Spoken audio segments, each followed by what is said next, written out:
নমস্কার বন্ধুরা, কেমন আছেন সবাই? রত্নাস কিচেনে আপনাদের স্বাগত। আমার আজকের রেসিপি বাঙালির খুবই জনপ্রিয় একটি রেসিপি, ট্যাংরা মাছের তেল ঝাল। খুবই কম সময়ে আর খুবই অল্প উপকরণে কিন্তু এই রান্নাটি তৈরি হয়ে যায়। আশা করি আমার আজকের এই রেসিপি আপনাদের ভালো লাগবে। যদি ভালো লাগে একটা লাইক, কমেন্ট আর শেয়ার করতে ভুলবেন না। আর আমার চ্যানেলটিকে সাবস্ক্রাইব করে পাশে থাকা বেল আইকনটি প্রেস করে দিবেন, তাহলে আমার নিত্য নতুন ভিডিও সবার প্রথম আপনি পেয়ে যাবেন। যারা ফেসবুক থেকে আমার ভিডিওটি দেখছেন, যদি ভালো লাগে আমার পেজটিকে ফলো করে দিবেন। চলুন বন্ধুরা, আজ আমি এই ট্যাংরা মাছের তেল ঝাল কিভাবে তৈরি করলাম সেটাই এখন আপনাদের সাথে শেয়ার করব। রেসিপিটা এখন আমি শুরু করছি। ট্যাংরা মাছের তেল ঝালের জন্য এখানে আমি 5-6টার মতো ট্যাংরা মাছ নিয়ে নিয়েছি। আর আমি মিডিয়াম সাইজের ট্যাংরা মাছ নিয়েছি। আর দেখুন, ট্যাংরা মাছগুলো একটু ডিমওয়ালা ট্যাংরা মাছ নিয়েছি। এই তেল ঝালের জন্য এরকম ডিমওয়ালা ট্যাংরা মাছ হলে খুব কিন্তু মানে টেস্টি হয় খেতে। আর যদি ডিমওয়ালা না পান, আপনারা এরকম সাইজেরও ট্যাংরা মাছ নিতে পারেন। আর এগুলোকে আমি নুন, হলুদ আর সামান্য সরষের তেল মাখিয়ে রেখেছি। ট্যাংরা মাছ কিন্তু ভাজার সময় একটু ফুটে, তাই সরষের তেল একটু মাখিয়ে নিলে কি হবে, ফুটবে কিন্তু একটু কম ফুটবে। তো এখন আমি মাছগুলোকে ভেজে নেব। এখানে আমি হিটে একটা কড়াই বসিয়ে এখানে আমি পরিমাণ মতো সাদা তেল দিয়ে দিয়েছি। রান্নাটা আমি সাদা তেলে করব। আর আমি একবারই তেলটা দিয়ে দিয়েছি। এই তেলের মধ্যে মাছ ভেজে মাছের তেল ঝালটাও করে নেব। তো আমি এখানে সাদা তেল দিয়ে রান্নাটা করছি, আপনারা চাইলে কিন্তু সরষের তেলেও রান্নাটা করতে পারেন। এখানে তেলটা আমার গরম হয়ে গেছে। এখন আমি মাছগুলোকে একে একে দিয়ে দেব।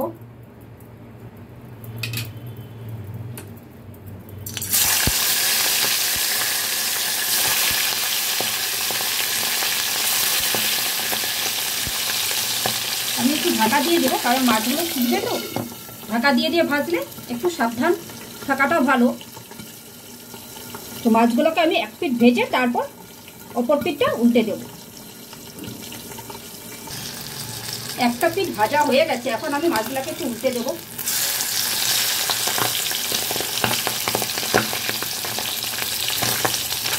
এখন ওই পিঠটা ভাজা হয়ে গেলে আমি মাছগুলোকে তুলে নেব। আবার একটু ঢাকা দিয়ে দিচ্ছি, কারণ মাছগুলো ফুটছে। ঢাকাটা আমি তুলে দিচ্ছি। আর এই মাছগুলোকে আমি তুলে নিচ্ছি, কারণ বেশি কড়া ভাজবো না। ট্যাংরা মাছ বেশি কড়া ভাজলে কিন্তু একটু রাবারের মতো হয়ে যায়। ঠিক হালকা করে কিন্তু মাছগুলোকে আমি ভেজে নিয়েছি। এখন এই মাছগুলোকে তুলে নেব। আর আরেক সেট মাছ আমি ভেজে নেব।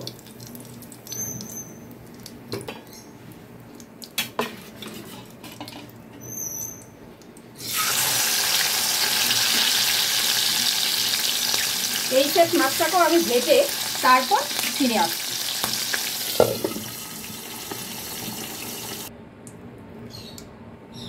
মাছগুলোকে আমি সব তুলে নিয়েছি। এখন আমি ওই একই তেলের মধ্যে দিয়ে দিব কিছুটা কালো জিরা ফোড়নে, আর দিয়ে দিব 2টো কাঁচা লঙ্কা ফোড়নে।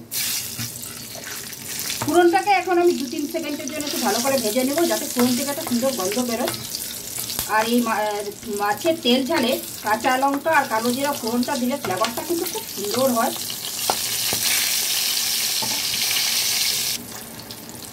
ফোড়নটা আমার ভাজা হয়ে গেছে। আমি 2 থেকে 3 সেকেন্ডের মতো এই ফোড়নটাকে ভেজে নিয়েছি। আর ফোড়ন থেকে খুব সুন্দর একটা গন্ধ বেরিয়েছে।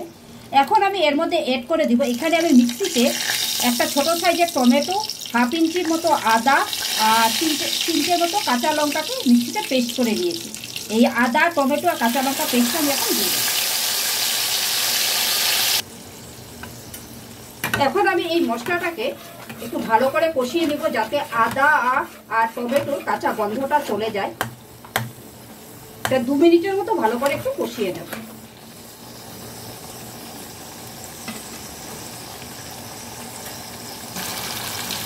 এই মশলাটাকে আমি 2 মিনিটের মতো ভালো করে কষিয়ে নিয়েছি।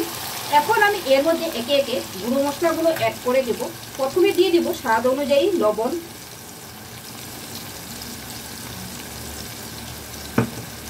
তারপর দিয়ে দিচ্ছি 1/2 চামচের মতো জিরের গুঁড়ো, 1/2 চামচের মতো ধনের গুঁড়ো, লাল লঙ্কার গুঁড়ো দিয়ে দিচ্ছি 1 চামচ। ঝালটা আপনারা আপনাদের পছন্দ মতো দিবেন, যে যেরকম ঝাল খেতে পছন্দ করেন। আর দিয়ে দিচ্ছি 1/2 চামচের মতো হলুদের গুঁড়ো। এখন এই মশলাটাকে খুব ভালো করে কষিয়ে নিব যতক্ষণ না মশলার থেকে তেল ছেড়ে দিচ্ছে। এখন আমি এর মধ্যে অ্যাড করে দিব এই মিক্সিং জার ধুয়ে মশলার জলটা অ্যাড করে দেব, নাহলে মশলাটা শুকনো গুঁড়ো মশলাটা কিন্তু নিচে লেগে যাওয়ার ভয় থাকবে, তাই আমি একটু জল অ্যাড করে দিলাম। এখন আমি এটাকে খুব ভালো করে কষিয়ে নিব যতক্ষণ না মশলার থেকে তেল ছেড়ে দিচ্ছে।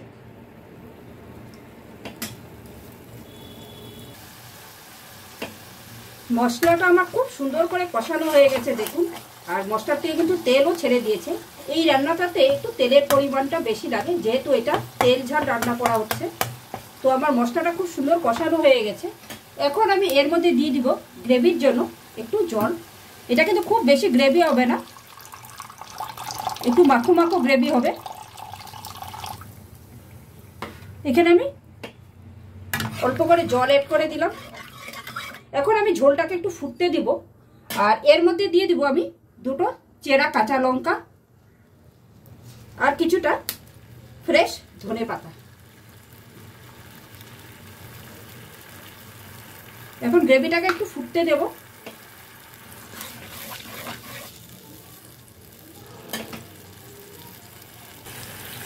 গ্রেভিটা আবার ফুটে উঠেছে দেখুন। এখন আমি ভেজে রাখা মাছগুলো দিয়ে দেব, আর হিটটাকে এখন আমি একদম লোতে করে এটাকে ঢাকা চাপা দিয়ে আমি 5 মিনিটের জন্য রান্না করে নেব। এতে কি হবে, মাছের ভিতরে খুব সুন্দর করে কিন্তু মশলাটা ঢুকে যাবে।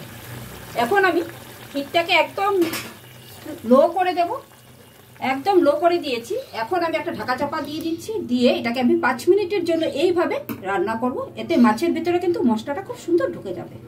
তো 5 মিনিট পর আবার ফিরে আসছি। ঢাকা চাপাটা আমি তুলে দিয়েছি। আমি 5 মিনিটের মতো লো ফ্লেমে রেখে খুব ভালো করে ফুটিয়ে নিয়েছি। রান্নাটা কিন্তু আমার পুরোপুরি কমপ্লিট হয়ে গেছে। তো আজকের এই ট্যাংরা মাছের তেল ঝাল আপনাদের কেমন লাগলো অবশ্যই কমেন্টস করে জানাবেন বন্ধুরা। এই সময় কিন্তু বাজারে ডিমওয়ালা ট্যাংরা মাছ প্রচুর পরিমাণে পাওয়া যায়। একবার ট্যাংরা মাছ, এরকম ডিম থাকা ট্যাংরা মাছ দিয়ে এই রেসিপিটা তৈরি করে খেয়ে দেখবেন। ভাতের সাথে কিন্তু এই একটা পদ থাকলেই হয়ে যাবে, আর কিছুই লাগবে না। এই একটা পদ দিয়েই কিন্তু 1 থালা ভাত খেয়ে নেওয়া যাবে, এতটাই সুস্বাদু হয় এই রেসিপিটা। তো আজকের এই ভিডিওটা আমি এখানেই শেষ করছি। আপনারা সকলেই সুস্থ থাকবেন, ভালো থাকবেন। আবার একটা নতুন ভিডিও নিয়ে আপনাদের সাথে আমার দেখা হবে। Thank you.